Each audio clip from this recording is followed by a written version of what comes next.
Hey folks, thanks for tuning in. My name is Galen Lowe with the Digital Project Manager. We are a community of digital professionals on a mission to help each other get skilled, get confident, and get connected so that we can amplify the value of project management in a digital world. If you want to hear more about that, head on over to thedigitalprojectmanager.com. Okay, today we are talking about the realities of making agile work in an agency context. It's a big question. We get asked a lot about it in our community. So today we're going to be digging into why it's so hard to get agile right and what agencies need to do to make agile work for them. With me today is Dave Pryor, a certified Scrum Trainer at Leading Agile and a renowned thought leader in the world of agile, who's been helping organizations navigate their journey to agile with as little pain as possible for well over 15 years. Dave, it is an honor to have you on the show.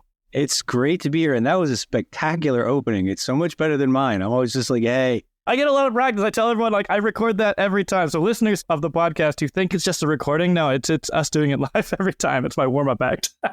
I have witnessed that, and it is very well done. Very well done. Cheers. Well, cheers. But thank you for having me. No, it's great to have you on the show. I was saying in the green room, I asked our community who I should have on the podcast. And hands down, everyone was like, Dave Pryor. So it's an extreme honor. Agile is a huge topic, especially amongst our agency PMs. People have a lot of struggles with it. It is this sort of mystical thing that has been around a while and is still pretty difficult to nail. So I thought maybe today we could start exploring that, just seeing where it goes. Yeah, I mean, with that, just to kind of set the scene, yes, Agile has been around for over 20 years. Yes, it did start with software development, but to this day, a lot of the people I talk to who work in digital agencies and consultancies tell me that their organizations are still struggling to make frameworks like Scrum and other forms of Agile just fit into their business model. So I thought I'd just kind of dig into that today. But I thought maybe before we get into it, I want to just ask you, what got you into Agile in the first place? What was it about Agile that kind of pulled you in? Well, let's see. I worked at a digital agency in New York, and I was working on an e-commerce site. This was back at the beginning of e-commerce. You had to build everything from scratch. We spent a year in requirements. The project was a total disaster.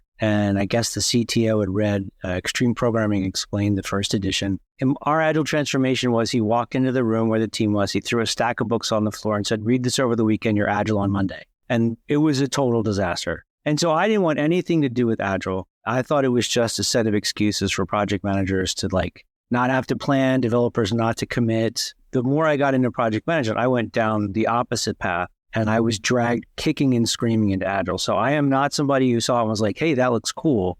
I was somebody who saw it and was like, that's garbage. And I fought it for a really long time. And I got into consulting. And when I couldn't fight it anymore, I kind of gave in and I saw it work. But for me, it wasn't until I saw it work in place that I was like, oh, crap, this is a thing. But I think if you're coming out of the project management mindset, it's really hard. It's kind of like switching religions. Fair. I love that sort of perspective that you were not immediately drinking the Kool-Aid and you scrutinized it until the fact that, you saw it working. And coming back to your story about, that your initial exposure to agile transformation, read these books over the weekend and let's go. I love that perspective. Didn't work out so well. Right? And we're huge proponents of the fact that on paper and in theory, anything can look great. But when the rubber hits the road and making things happen, that's where the proof is. And I guess the other thing is people have seen Agile go wrong. So even if they did drink the Kool-Aid right off the bat when they were reading about it and then got into a project where it was being run, using something like Scrum and seeing it that being a disaster, that is another thing that's kind of the disproof that creates a bunch of folks who are like, no, this doesn't work actually. Yeah. And people like me, I misunderstood most of what I read. And I spent half my time telling people it wasn't going to work and the rest of the time sabotaging it so it couldn't work. And it wasn't always intentional. I had learned traditional project management. I thought you plan everything out, you figure it all out. And if the stupid developers would just do what I told them to do, everything would be fine. I didn't think about the fact that the customer that walks in the door and says, I need this thing, doesn't even know what their problem is when they tell you what the solution is. It's like walking into the pharmacy and saying, I need that medicine, but I haven't even talked to anybody about what's wrong with me. Right, exactly. And then sometimes you get the wrong medicine. Yes, bad things happen. And you mentioned you coach now, you help people with their agile transformations. For the organizations that you are helping, what are the main things that they're trying to achieve by adopting agile? What are they wanting to get? And are they right to expect that from agile? I think that's the first most important question any organization should answer. And unfortunately, they don't even think to ask the question. So Agile is like chemotherapy, right? If waterfall is a terminal sickness, Agile could make you better, but it will make you more sick first. And a lot of companies decide to go Agile because everyone's doing it, or they saw that safe diagram and it looked cool, or they just think they need you to be competitive, but they don't know why. So think of, if you run a company, think of it like this. You're hiring Agile to do a job. What job do you need it to do? What's it going to fix for you? And what are you willing to sacrifice to get that? Because it doesn't come without sacrifice and pain. So I think that's probably the biggest thing that people forget to ask. I mean, people are in my classes all the time, like, why is your company doing this? So like, I don't know. They told us we had to. And agencies feel like they have to do it because it's like the hot thing still, and they have to do it so they can say they're Agile. But very few of them actually are, because they're trying to fit it into a waterfall model. And it is kind of like marketing. And what you said about staying competitive, like resonates with me immensely, because there is this sort of sense at the places I've worked and the people I've talked to where, yeah, if you're not Agile, then you're a dinosaur, which, I mean, you know, I have my own opinions on, but that's the kind of mindset of these agencies, is that, well, of course we're Agile, like, you know, we do Agile right, hire us, because we're going to make sure that we're building the right thing. You know, we're going to make sure we prescribe the right medicine for the thing that you want. We know that you haven't figured out all the answers yet, and you don't have to figure them all out. Come on in. But then, you know, as we've been alluding to, there are some challenges in how that transformation takes place. People talk about culture all the time with Agile. Like, you have to lead with culture, and culture is really important. But if you don't create an environment in which something like Scrum can survive, it's not going to work. So people come and take my class, and I'm like, okay, go back and tell your team you're only going to work on one product for one customer at a time. And like, I'm on 13 projects. I can't do that. So if you don't create the space in which it can grow, it's not going to work. And, you know, they don't think about that. I think there's things about the agency business model that are kind of set up to cause it to fail, unless you make really significant changes. Let's dig into that, because I agree with you in the sense of, you know, setting up a culture that supports Agile. And where do you see that conflicting with the culture of just, you know, the agency business model? I was doing stuff for the TPM Summit. I spoke at it a couple times, and I spent like a whole year just interviewing different companies, just different agencies, about their implementation of Agile, trying to find a place that had done it. And I found two that had done it. I found one that had declared they were the Agile transformation company for digital agencies, but everything they did wasn't Agile. Interesting. Coming out of advertising, if a digital agency is set up where you've got tons of customers, they're all taking forever to give you sign off, even though they said they wouldn't. And everybody, for the business model to survive, everyone's got to be billable at least 100% of the time. So like when I worked in Chops, I would have like 13 projects at once with like 10 different teams. And you aren't able to get to the level of focus that you need to be able to do this stuff. Plus, there's the fact that the salespeople are incentivized by a signature, not on your ability to deliver. So they'll sign up everything, and then it's like, we don't have enough people to do the work. Yeah, we'll just put it on their plate anyway. And so you're always squeezed for resources and time, and the teams don't have the space to figure out how to make it work. They don't have the space to learn to communicate the way they need to. And they're always stressed by these incredible deadlines that they have to meet that are unfair and unsound. Only places I've seen have changed the whole business model to make it fit with Agile. And there's pain that goes with that too.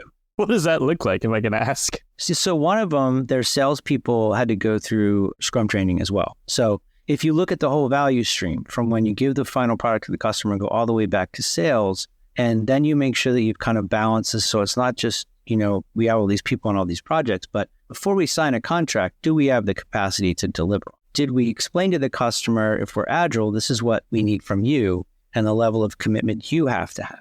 So they switched it so that everybody was part of the Agile process, and the groups were incentivized on their ability to deliver, right? So sales doesn't get their bonus unless there's a team that can actually produce the work. So there's this dependency that's acknowledged, and you have to plan around it, which means you're going to have to turn down some work. So you might have to charge more or whatever. That's the big cultural shift, isn't it? Right? Like, to your point, the sort of stereotypical agency model is everyone is 100% billable, or, you know, some like 80 to 100 in some agencies. But really, the idea is we've got staff. We need to keep them busy. We need to, you know, keep the money flowing. And all the incentives are kind of oriented around that. But like the sales process is just sign more business to fill up, you know, all of our resources with work. And then even in the project, it's incented based on billable hours. There isn't really that much incentive usually to do something quicker than it would normally take a person, because you want to kind of make it fit the estimate. You don't want to be twiddling your thumbs, because then you're on bench and it's always full. And the thing that resonated with me that you said is that focus. I hadn't even really thought about it, but like it takes focus to change. And like this is fundamentally a change management question. And if you aren't giving people enough room to settle into that change, and it's just this pressurized pipeline of projects coming in and you're working on 10 to 13 at once, and you never really get a chance to figure it out. And it feels like just working on 13 disasters, probably. A thing that makes it even worse is that your customers aren't agile, right? So one of the companies I talked to that had managed to do it, as we were talking about it, what I said to the guy was, if I was your customer, you would have to teach me how to be your product owner. He said, yeah. And I said, well, I get paid to do that. They don't care. They're not going to pay you for that. So you have to absorb the cost of being a transformation agency. He said, yeah. I'm like, isn't that expensive? And he said, it's so much more expensive not to teach them how to do it. Wow. But so, I mean, I work at a transformation company. That's all we do. And a digital agency that's trying to adopt Agile has to take on something like that they're not expert in.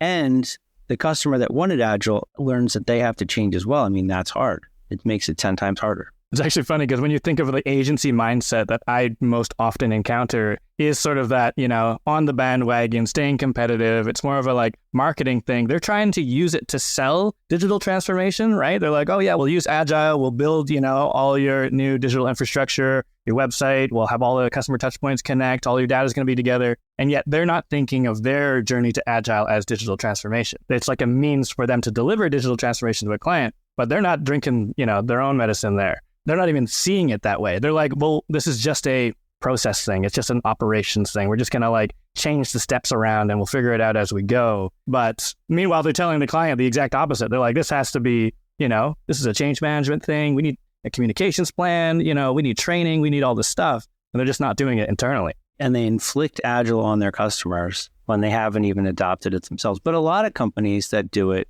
haven't really adopted it. I mean, even organizations like the Scrum Alliance struggle with using Agile. So it's not easy.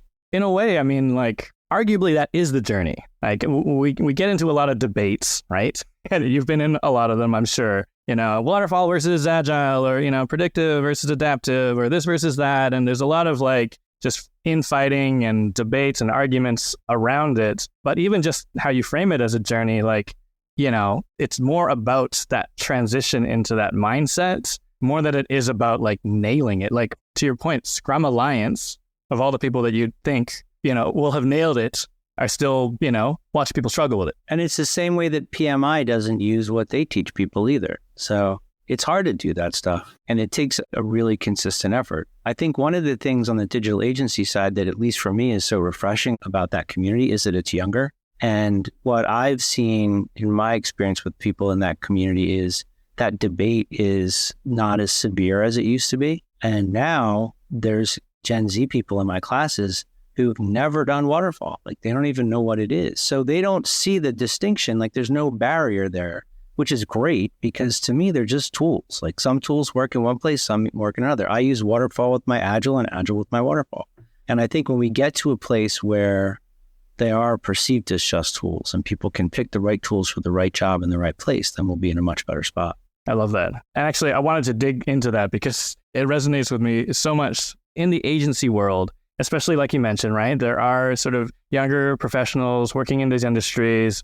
They know Agile. They want to do Agile. They might not even have experience with waterfall. And yet there's still, I see a lot of stigma around this notion of like not being quote unquote pure Agile, right? Like this wagile, watergile, like it's a dirty word in the agency world. And yet when I'm looking around, the notion of a hybrid or like tailoring your methodology is becoming much more commonplace. But I feel like in this bubble of like the agency world, it's still like not acceptable to have some waterfall in your Agile and some Agile in your waterfall. People get really hung up on that. And I think it's very unfortunate because nobody cares. It's not like the Scrum police are going to come around and arrest you. You have to pick the right tools. When people want to know, like, am I doing it right? I'm like, yes. I don't care what you're doing it right. But the only way you can really do this stuff wrong is to not do retrospectives. So I did a call yesterday with two teams who said they were Agile and they weren't doing sprint reviews or retrospectives.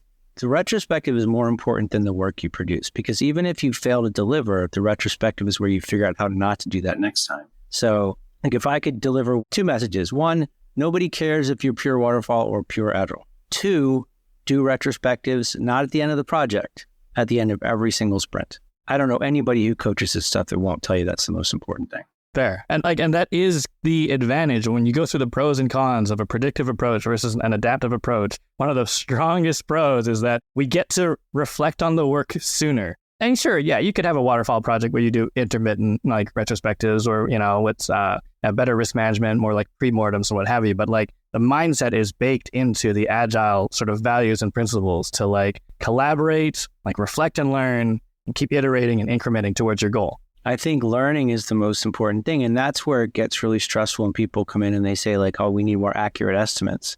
If they were accurate, they wouldn't be called estimates. Like you don't have enough information to guess anything that's going to be close. So you just do the best you can. And you just keep trying to get closer to the thing that you need to deliver for the customer to get their value. And for the team to get value out of working together. I think that's really important too. I guess that is the sort of, it draws a line right at the major complaint in an agency context of why agile might not work is because they're like, we'll try our best. And you tell that to a client and they're like, so hold on, I'm paying you how much per sprint and you're just going to try your best? Well, I think it comes down to how you write the statement of work. There was a period where when I first started, and this was like a long time ago because I'm really old. So at the beginning of the .com boom, we would have these statements of work and we'd spend like a year working, give it to the customer and they'd go, I'm not happy. The phrase I'm not happy meant I'm working for free for a month until we make you happy. So we get more work that you won't be happy with. So I started to write my statements of work like I would sit down with the client and say, look, there's 12 things that I have to give to you according to this statement of work. You need to make sure everything you need is in here because when I give you these 12 things, I don't want to hear I'm not happy. I want to hear here's your frickin' check. But now I write statements of work very differently. So I would write, my understanding of what you're looking for is X. Based on the conversations we've had, there's maybe some broad scope issues around it. And we believe with that understanding, I'll take this many people, this long, this much money. It's an agile project, so we will work at the direction of priorities set by the customer. So basically, SOW is written, and I'm saying, I'm going to show up at your house with 6 people. We will mow lawns, make cakes, write software, like whatever the hell you want, but the meter's running, and it's your job to make sure you get what you need. So that's the pushback across the table is the customer has to own. If they ask you to redesign the banner 75 times, yeah, we can do that, but you're not going to get the other things you want, and that's your call. So that's, I think, a really important conversation to have up front. And you have to get a client that's willing to own the fact that they navigate where things go. And I think even in between there, I imagine my listeners are thinking, yeah, but okay, if I wrote a statement of work like that at my agency and sent it up the ladder, either my boss or my boss's boss or the leadership team would be like, what is this? No, we need it to be, more prescriptive than this. So, and that's a business choice. So the thing is, when it's more prescriptive, you have to consider the fact that your client who wants that statement of work doesn't even know what's wrong. They just decided they wanted a thing. And as you build it for them, they're like, oh, this isn't really what we need. There's no flexibility there. So that's the trade-off. Like they can have a product at the end, the client can, that meets their needs if they're willing to commit the time and work with a little bit of, I think the uncertainty is there either way, but we acknowledge it up front. So it's a little more bravery, maybe. Bravery is a good word for it. And also what I really love about how you framed your statement of work is you're using it as an opportunity to prove that you understand what the problem is. Knowing that we might not have a solution, but that you opened with, my understanding is this. I think fundamentally that is, sometimes what's broken about the agency-client relationship. It's like your team executes my demands, like do stuff, do these things that I've asked you to do. And that's the relationship versus like, I trust that you understand the business problem I'm trying to solve and I need bright brains to iterate on this with me to figure it out. And, no, I'm not just offloading, liability by saying, oh, I told the agency to like do these 12 things and it failed. So obviously they suck.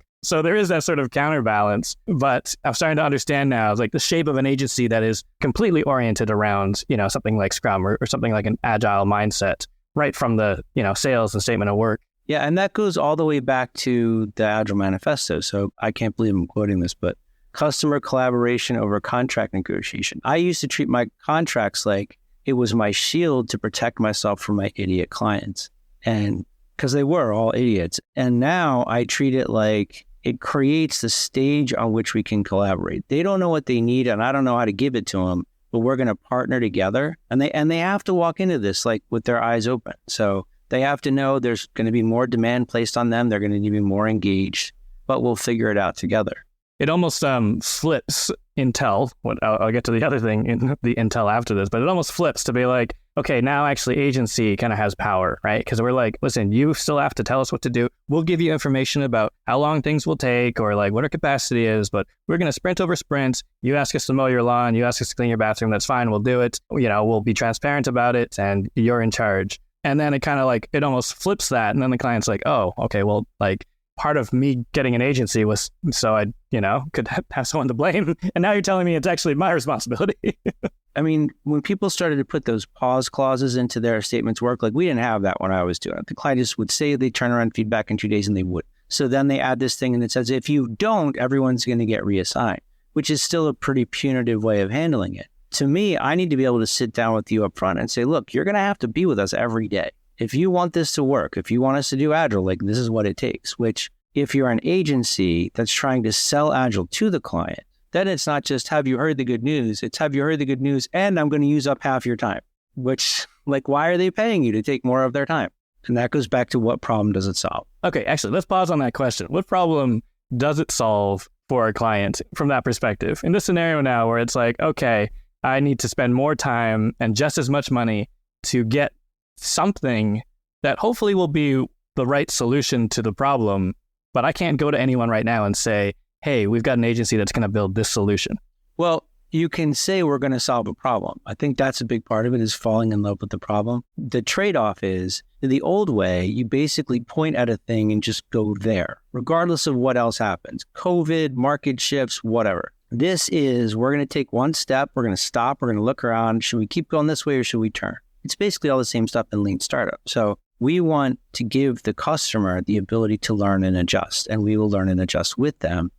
For that to work, you have to be working together and inspecting and adapting the whole way through. So saying like, I want to get a medical degree is one thing. Saying I'm going to get a medical degree from Harvard with this GPA. What if you can't get into Harvard, right? Then you're screwed, but you can still get a medical. Or maybe you realize you don't want to be a doctor. You want to be a vet or whatever. So we want to give them the opportunity to learn and change, but it comes at a cost. I love that notion of just this collaboration. It's the collaboration and trust that makes it work. And coming back to what you originally said, where sometimes you have to see it working to trust it. Yeah, everybody. I don't know anybody who has really gotten on board with it until they've seen it work. And therefore, the quote unquote contract negotiation starts becoming less about, yes, protecting yourself from your idiot clients and their wild demands. It becomes more about pushing them to like get that first sprint so they can see it in action, and then let that get easier and easier because that trust is built, sprint over sprint, iteration over iteration. Which in terms of a risk factor, like in a company, if we had a new client, we were only going to take work instead of like for 2 years, just for the quarter. If my team is the only one they've ever worked with that delivers every 2 weeks and they can see and touch tangible things and give feedback on it, there's no trouble getting more money. Like I've never been on a gig where even if they only budget annually, I couldn't get more money because they're not used to seeing that turnaround and they're blown away by it. So that's something they start to appreciate, and then they're more willing to give into it. And for the people on the teams, when they get to see, a lot of people get frustrated about doing stuff over. Like designers and developers hate having to do stuff twice. But when they can see the results of that for the customer and the end user, like how much better this is now because we actually kept putting it in front of them over and over and over again. I mean, it always makes the case work. I love that sort of like proof in the pudding. But I mean, yeah, obviously it presents a situation where you kind of need to be like, trust me, let's go. Once you experience it, it's going to be good. Well, I would say trust us because we're going to work together, right? So if anybody doesn't get what they need, it's both parties' fault. But you do have to they have to be willing to enter into that arrangement. Yeah, that's fair. And actually, I wanted to circle back around to that because two things you said earlier. One was you might have to turn away work, which I know a lot of agencies might be allergic to. And then you were talking about not allergic. Financially, they can't. They got to take every gig. Well, fair enough. And then I think it comes back around to the other thing you said, which is that actually, like from a risk management perspective, like the ROI on training a customer or a client in Agile might actually help you make more money instead of lose a whole bunch of money. Like that might be an investment that's worthwhile. And I know a lot of folks that I talk to in our community, like that's what they're struggling with. Like they've managed to convince people to, come on in, we're running an agile project. That all sounds good. But then, they're like, you're the product owner now. And they're like, what's that job mean? Yeah, exactly. And they're not sort of, delivering on expectations. There's no budget to train them. And they're kind of just learning the hard way as they go. And someone once said to me, and it stuck with me, they said, nobody trains a client to be a client, And, the question is like, well, why not? They should. You do have to teach people how to be good clients, maybe. Yeah, no, that's fair. You mentioned about some agencies that had sort of reoriented around Agile. Are any of them sending their client to you actually to get trained? Yeah, I've had that happen a lot. I've had a lot of agency people come. I've had a lot of clients of agency people get sent to trainings because it is a really hard thing. And one of the things that's tough in the agency is even if you accept responsibility for coaching and teaching the client, that's not your core skill, right? Like, I mean, for me, I've been teaching project management and Agile for over 20 years. And the people I know that have been coaching that long, like, it's their job. I mean, that's all they do. So they study it as a craft. If it's more like a hobby or a thing you have to do, then you're not going to have, and this isn't, I don't mean it as like a slight towards anybody, but you just don't have the experience with it to have the impact, maybe. And I'm not saying every agency should go out and hire trainers, but I think it's an accepted risk. You hardly understand something, and yet you're coaching it and teaching it to someone else, which is okay, but you're learning it together, and you have to accept that with that comes risk, and there's going to be mistakes and misunderstandings, and all that is part of it. Which again, should be part of that upfront contract as well. I mean, I think, the way I'm seeing this story get painted is actually what's happening is agencies are like, we are experts at Agile, and maybe we will train you on this thing. They took a 2-day class with me, now they're experts. Yep, that's what happens. And then everything's going to go perfectly, which again is like kind of like not managing the expectation for the team, for the client, for the agency at all, because actually this is all about learning. This is all about things maybe not going that smoothly. And if your, utopia is that everything goes, super smoothly and no problems ever come up ever, probably not going to reach that. It would be like if I read a book about how to fly planes and watched some YouTube videos about it, and then I taught you how to fly planes. Or like, why is this plane crashing sprint over sprint? I don't understand. You read the book, got certified. So it takes a lot of experience and a lot of failure to get good at this stuff. And that's another thing is the nature of a lot of agencies have relationships with clients that are not long-term. You have short-term gigs, apps you're building or whatever, campaigns. If you've got a client that's on retainer, I think that might be a better fit for this kind of work where you know that you've got this long-term relationship, you're going to be together, and you can enter it in saying, hey, let's try this. And maybe Scrum will work, maybe it won't. One of the problems with Scrum for an agency is the 2-week model and the rules and things like that. Maybe Kanban's a better fit. But the agencies that can't get Scrum to work, that want to switch to a scaling model, that's not a good idea. It's not your problem. Scaling is not your problem. Yeah, let's make the problem even bigger.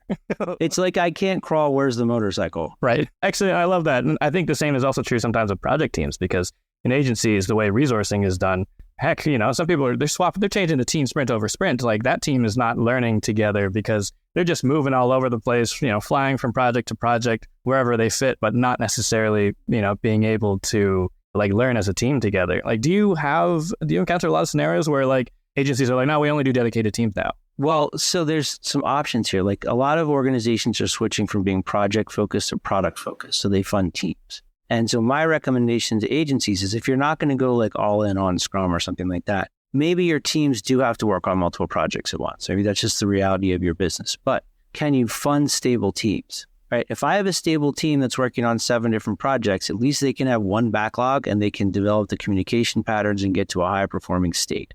If you can't do that, I don't think Scrum's going to work for you. I would do your waterfall, agile, hybrid, or whatever you're doing, but you also don't have to like go all the way in on something like Scrum. You could take elements of it, right? And yeah, you're not going to be doing Scrum like Ken Schwaber wouldn't give you like the thumbs up on that, but who cares, right? They're just tools. Use them to your benefit. If it helps you to have a daily Scrum, have a daily Scrum, but don't have it in Slack, have it in person, real-time conversation. I think a lot of places, though, sidestep some of the practices without trying them first. They just say like, oh, we're just not going to have a sprint review. Or our sprint review is when this team shows work to that team, which is not a sprint review. I think it's important to try the things with discipline first and figure out what works and what doesn't, and then make changes. But don't just out of the gate decide, like I'm on a keto diet that includes Taco Bell. No. Because this is not going to work. Right. Yeah. test it. It might not work for your organization. It's okay if you're not using 100% of the things. And if it doesn't work, fine. You tested it. You know it doesn't work. Do something else. Yeah, and you learned, right? And back to your point about this is all about learning. I love that. And for an agency, like when I started doing this stuff, and we worked all night and all weekend all the time because the people I work with were like my family. Like we would drink together, we work together, all that stuff. If you can create a space where people are constantly learning and growing in their role and growing in their skills and their craft, they'll stick around and they'll put up with a lot of hassle. If you give them an environment where they can't do that and you tell them to do a process they can't use because your organizational structure won't allow it, they're not going to stay very long. Actually, you know what? Like that nails it for me, right? It's like, this isn't about having a perfect whatever process framework, methodology that everyone's going to buy into and follow. The important thing is that they are buying into something and following it. It's about that trust. It's about being able to collaborate. It's about being able to learn together. All the finer points of like, did you incorporate, this one little idea, clause, concept, framework in your approach? And if you didn't, then you suck. It's actually more about, are we getting better at delivering work or not? And if I'm a client and my choices are an agency that's going to give me a very detailed, very specific statement of work that runs like a salt mine, or a place where they're like, yeah, we think it's this, and I look at the people working and they're all excited and passionate and committed to doing, I'm hiring those people because they're going to get as engaged as I am and we're going to figure it out together. Back, Frederick Taylor's time, like that salt mine model, that worked in a factory where you were building machine parts, but we're not doing that. This is knowledge work. It's very different. No, it's absolutely different work. And I love that sort of notion. Fundamentally, it's about that, like you said, passion, right? People who are passionate about the work, who understand the work. And yes, I would choose that. And like, that is the part that has to be baked into the model. And even as like I have some background in business development, like that is a much better sell than we follow Agile by the book. Everybody's got their certification and we're going to follow everything to the T. The opposite of actually what is compelling about it. Compelling about it is that we're going to dig into the problem together because we care about it. We love it. We're great at what we do. And we're going to work at this together, and it's going to be great. You've got a team now, not just a bunch of people making excuses. And we're going to support each other, help each other rise together. Yeah, absolutely. Love that. One thing I wanted to swing back to is speed, because we've been talking about this notion of, the agency model, how we can restructure it to have a more agile culture, how to get buy-in. We've been talking about educating clients, but then to your points, right? Like there's some organizations where the clients won't be able to keep up. Like we're still talking about, like you mentioned, 2-week sprints in a Scrum model. We're talking about daily stand-ups and like customer has to be involved. They're making decisions on the fly. They're kind of being expected as a product owner to be able to just make an exec decision in a meeting versus running it up the chain and maybe it takes 3 or 4 weeks. Like how can agencies sort of either help their clients work at this speed or maybe even just like vet opportunities that only meet a certain criteria where a client can keep pace? I mean, maybe they can. Like I would obviously talk about them, get them to agree to it, all that stuff up front. But if you find that they can't, rather than treating it like, oh, they suck or they didn't do the thing or now we're going to punish them, why? I mean, like anything like that, the question is why. So maybe that was an unrealistic expectation. What would be realistic? Any sprint, there's 2 experiments. How do we deliver value for the customer and how do we learn to work better together as a team? Your client's part of your team. So if they can't turn stuff around that quickly, or if they have to get some other layer of sign off, okay, great. What can we do about that? Like, how can we work with that if we can't change it? I mean, if you can change it, awesome. But if you can't, the client's got their own problems. They work in an organization that's not agile either. So they've got to jump through the hoops just like you do.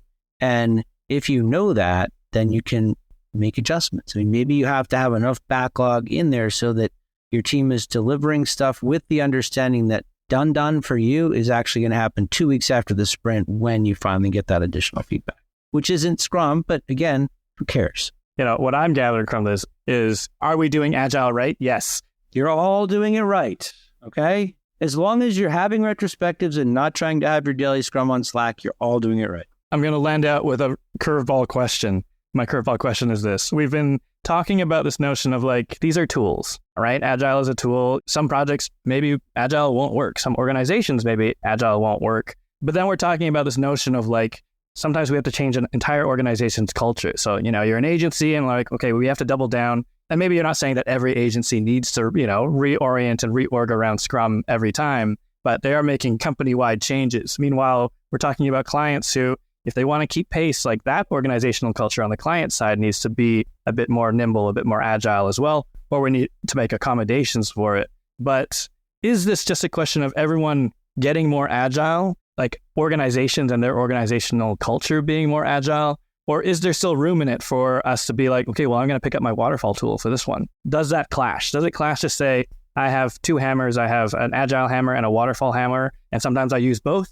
Does that clash with the notion of we have an agile culture here? So I would say trying to have an agile culture is kind of a fool's errand. I would go after a humane culture that allows people to thrive and deliver value together. When I am doing agile projects, so I used to teach PMP certification. I have a master's degree in project management, all that stuff. I have a traditional risk register that I use on all my agile projects because it's a really helpful tool for stakeholders to be able to like vomit their fears into, and I can show it to them. And I think part of being a good project manager is you have to play to the crowd. If your customers are all waterfall, they only know how to look at waterfall stuff. So don't try to force feed them a bunch of burn down charts because they don't know what to do with them. I think you implement whatever tools you need from whatever practice you need to deliver value for the customer. If you make that the goal, a humane environment that delivers value for a customer, then I would let that be the guide and not worry about, everybody's too hung up on whether it's agile enough or not.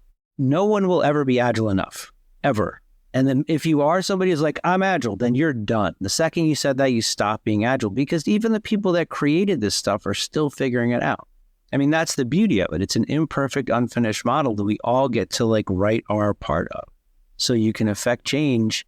And I'm sure there's people working on stuff in agencies now that will change the way agencies adopt agile. And in the best possible world, there will be a version that emerges for digital agencies. Man, I love that. And I wish more people would say it because that was very refreshing to hear. Hey, this notion that, keep it human. Like, what is this all about, really? It's not about using every tool in the toolkit. I had that, people come to me with that problem on the PMI side as well. They're like, okay, I just learned all of these processes, right? I'm trying to use them all in my project and it's just not working. I'm like, I did that. I got my PMP. I implemented the PMBOK front to back at a company. It lasted 3 weeks and it took 2 years to recover my credibility. Oh, wow. Okay. Yeah, fair. Everyone was like, screw that. We're not doing all these stupid forms. That's a toolbox too. You're not supposed to use everything in the PMBOK. Exactly, right? And same with Agile, and that should be okay. And then the project manager's role becomes that orchestrator of the collaboration, a human collaboration of how can we get good work done, deliver value to the customer, learn from one another along the way and get better at it. And whatever tools will work for that, those are the ones that we should use. And if they don't work, we'll stop using them. Exactly. That is incredibly refreshing to hear for me and hopefully for the listeners as well. I know it's a huge struggle. So there's a book called The Collaboration Equation by Jim Benson that has a lot of really good stuff about creating a humane workplace. He's the guy that invented personal Kanban, and he did that with Tony and DiMaria, and Lean Coffee with Jeremy Lightsmith. Really good stuff in there. Very cool. I'm going to check that out as well. I'll leave that link in the show notes as well so people can follow that through. Even just my titles alone, that all sounds super cool. It's a really good book. Dave, thank you so much for hanging out with us today. It's been such an honor having you on the show. Actually, if people want to learn more about what you do, because I know we didn't really get into your background. You're a legend in some of the circles I travel in. It's a little extreme. Well, there is a fan base that I talk to that love what you do. And I think especially because of the messages that you're sending on this that are comforting, that are relieving, that people don't have to implement perfect agile. We might not even get there. That shouldn't be the point anyways. I think that message has been landing. And for folks who want to learn more about that, how can they find out more about what you do? They could go to drunkenpmradio.com. I do a podcast on there. They can go to Leading Agile. I'm on there. Also, LinkedIn is probably the easiest way because I'm not really using the other social media tools anymore until we figure out which ones we're supposed to use. Yeah, it's in a state of tumult now, isn't it? LinkedIn is the stable one. I hear it. I'll include all those links in the show notes. And thank you again. And thanks for having me. This was really fun. I never get interviewed, so this was a blast. Yeah, there you go. Well, you know what? We might have you back. This is such a deep topic, and I know that folks listening will have more questions for us as they listen as well. And yeah, would love to have you back. All right, folks, there you have it. As always, if you'd like to join the conversation with over 1,000 like-minded project management champions, come and join our collective. Head over to thedigitalprojectmanager.com/membership to learn more. And if you like what you heard today, please subscribe and stay in touch on thedigitalprojectmanager.com. Until next time, thanks for listening.